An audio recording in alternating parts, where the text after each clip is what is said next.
जय भोले की दोस्तों, the incredible vlogger and explorer channel पर आपका स्वागत है। दोस्तों, हम यहाँ पर श्रावण मास के महात्म्य का श्रवण कर रहे हैं और रोज़ हम एक अध्याय का श्रवण करते हैं। इस अध्यायों की श्रृंखला में हम 28वें और अपने अंतिम पड़ाव पर हैं। अंतिम अध्याय ये चल रहे हैं। ये 28वां अध्याय, 29 और 30, सिर्फ 2 और 3 अध्याय और बाकी हैं। आपको 28वें अध्याय में अगस्त्य अर्घ देने की विधि का इसमें आपको वर्णन मिलेगा। आप लोग ध्यान से देखें। कोई लोग कुछ कहते हैं, कोई कुछ कहते हैं कि अर्घ ऐसे देना चाहिए, अर्घ कैसे देना चाहिए, तो वो विधि आपको आज इसमें पता चलेगी। तो इससे पहले आपने मेरे चैनल को अभी तक सब्सक्राइब नहीं किया है तो चैनल को सब्सक्राइब करें, बेल आइकन ज़रूर दबाएं ताकि आपको मेरे हर वीडियो की नोटिफिकेशन सबसे पहले मिले। लाइक करें, अपने दोस्तों को भी वीडियो शेयर करें ताकि उनको भी इस महात्म्य को सुनने का फल मिल सके और उनको भी पुण्य की प्राप्ति हो और उस पुण्य के भागीदारी आप भी बने। तो दोस्तों, शुरू करते हैं इस मंत्र के साथ। इस मंत्र का जाप आप श्रावण मास में एक बार अवश्य करें। जो लोग मेरे साथ अभी तक जुड़े हुए हैं वो मेरे साथ, और जो अब नए जुड़ रहे हैं वो भी इसका उच्चारण मेरे साथ एक बार अवश्य करें, क्योंकि यह मंत्र भगवान शिव को बहुत प्रिय है। कर्पूर गौरम करुणावतारम संसार सारम भुजगेंद्रहारम सदा वसंतम हृदयालु वंदे भवम भवानी च सहितम नमानि, भवम भवानी च सहितम नमानि। दोस्तों, इस मंत्र के बाद हम शुरू करते हैं 28वां अध्याय। 28वें अध्याय में अगस्त्य अर्घ देने की विधि का वर्णन है। भगवान सदाशिव ने सनत कुमार से कहा, हे तात, अब आगे मैं तुम्हें अगस्त्य अर्घ उपाय विधि पूर्वक कहता हूँ, अतः ध्यान लगाकर श्रवण करें। यह समस्त मनोकांक्षाओं को पूरा करने वाला है। अगस्त्य के उदय से पहले ही समय का निर्धारण कर लें। अगर अवशिष्ट होने में 7 रात्रियों का उदय हो तो 7 दिन पूर्व ही अर्घ प्रदान करना शुरू कर दें। आप यह अर्घ का नियम इस प्रकार करें जैसा कि मैं अब आपको बता रही हूँ। प्रातः ही तिल स्नान के पश्चात सफ़ेद कपड़े व माला पहन लें। तब स्वर्ण निर्मित घड़ा स्थापित करवाकर पंचरत्न सहित घी पात्र के साथ अनेक तरह के फल, माला, कपड़े सज्जित कर उस पर तांबे का बड़ा बर्तन रखें और सर्वोपरि भगवान अगस्त्य की स्वर्ण प्रतिमा रखें जो उंगली भर व 4 भुजा वाली हो। वह प्रतिमा मोटी, लंबी, हस्त वाली, जटावान, कमंडलधारी और सुशोभन शांत हो। वह शिष्यों सहित लोक मुद्रा वाली और दर्प अक्षतधारी भी होनी चाहिए। तब आह्वान के बाद पुष्प, गंध जैसे 16 उपचारों द्वारा पूजा करें। नैवेद्य समर्पण विस्तार द्वारा करना चाहिए। मन में श्रद्धा धार कर अर्घ और बलि प्रदान करें। उसकी विधि आप इस प्रकार करें। स्वर्ण, चांदी, तांबा अथवा वेणु में नारंगी, खजूर, कुष्मांड, कारवली, अनार तथा अन्य फल लगाकर उसके 7 प्रकार के धान, 7 अंकुर पल्लव, 5 कपड़े रखकर सिर झुकाकर कुंभोद्र देव मुनि का ध्यान करें। श्रद्धा भाव से अर्घ प्रदान कर यह बोले, हे मित्रावरण, हे मेघतोय विशापह, हे रत्नाकर, हे देव ऋषि, हे लंकावासी, आपके प्रकट होने से ही समस्त पापों का विनाश हो जाता है। आपको पुनः नमस्कार है। जिन्होंने प्रथम जल समान का पान किया, ऐसे महामुनि को नतमस्तक प्रणाम है। वैदिक उपासकों को पत्नी सहित अगस्त्य ऋषि के लिए अर्घ प्रदान कर नमन करना चाहिए। शूद्रों को पौराणिक मंत्र से प्रणाम करना चाहिए। हे महाभागिन, हे वरानने, हे लोक मुद्रे, हे महर्षि पत्नी, आप भी मेरा अर्घ ग्रहण करें। आहुतियाँ देने के लिए 1008 और 108 बार घी से अर्घ मंत्रों का उच्चारण करें। इस विधि से होम के बाद विसर्जन करना चाहिए। हे महर्षि अगस्त्य, मैंने आपका नियम और विधि अनुष्ठान अनुसार किया है।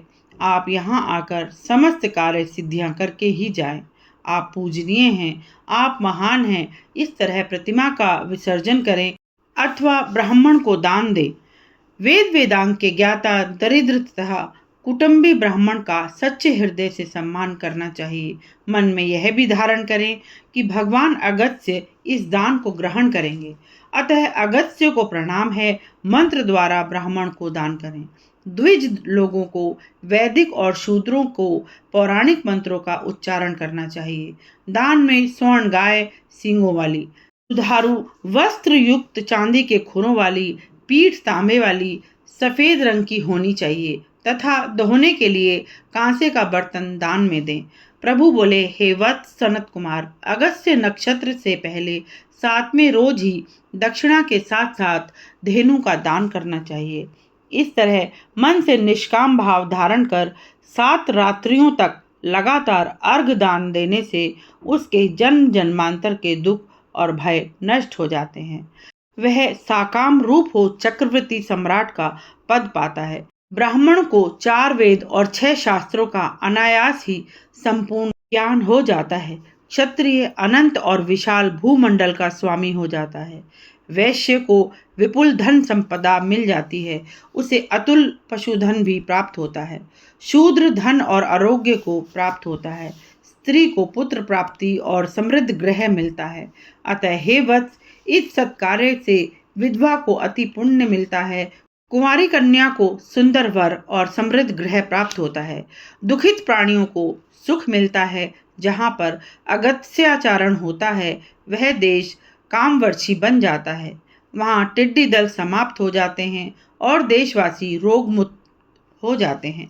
निष्काम भाव से जीवन धारण करने वाले भी युक्त पद के सहभागी बन जाते हैं तथा अगस्त्यार्घ का नियम पूर्वक पाठ करने वाले या उसके श्रोता भी पापों से मुक्त पा इस लोक में नाना प्रकार के सुख उपभोगों को पाकर मरणोपरांत हंस विमान में बैठकर विष्णु धाम को मोक्ष पाते हैं।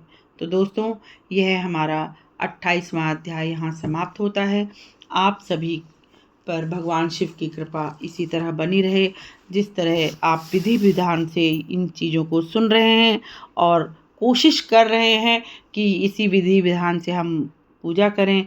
आप इसमें जितना आप अपने हिसाब से पूजा कर सकते हैं। अंत में आप एक बार मेरे साथ इन मंत्रों का उच्चारण करें। कर्पूरी गौरम करुणावतारम संसार सारम भुजगेंद्रहारम सदा वसंतम हृदयालु वंदे भवम भवानी च सहितं नमामि भवम भवानी च सहितं नमामि। दोस्तों, यह मंत्र एक बार अवश्य बोले, क्योंकि इस मंत्र के सुनने से भगवान शिव अति प्रसन्न होते हैं। आप ओम नमः शिवाय का रटन भी आप हमेशा कर सकते हैं। ओम नमः शिवाय मंत्र यह भगवान को अति प्रिय मंत्र है। इससे तो आप कभी भी किसी भी समय आप बोल सकते हैं। इसका सुमिरन आप कभी भी कर सकते हैं। तो 3 बार आप मेरे साथ अभी करेंगे, उसके बाद आप ओम का उच्चारण मेरे साथ करेंगे। तो शुरू करते हैं दोस्तों ओम नमः शिवाय का मंत्र। ओम नमः शिवाय, ओम नमः शिवाय, ओम नमः शिवाय। दोस्तों, मंत्र तो हर अच्छा है, हर एक मंत्र बहुत अच्छा, बहुत पवित्र है और इसकी शक्ति का, हर मंत्र की अपनी एक शक्ति है, हर मंत्र का एक अपना महत्व है। तो दोस्तों, ओम का उच्चारण करेंगे। ओम का मंत्र अपने आप में एक संपूर्ण मंत्र है। ओम का उच्चारण करते समय रीढ़ की हड्डी को आप एकदम सीधा रखें और लंबी और गहरी सांस लेते हुए ओम का उच्चारण करें। तो आप मेरे साथ ओम का उच्चारण करेंगे।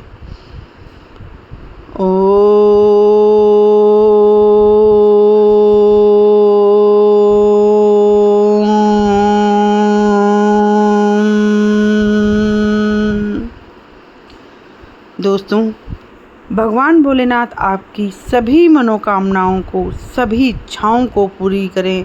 जिन इच्छाओं को आपने मन में लेकर यह श्रावण मास का महात्म्य सुना है और आप सुन रहे हैं, उन्हीं सभी इच्छाओं की पूर्ति हो। आप भगवान भोलेनाथ का साथ पाएं। जय भोले की।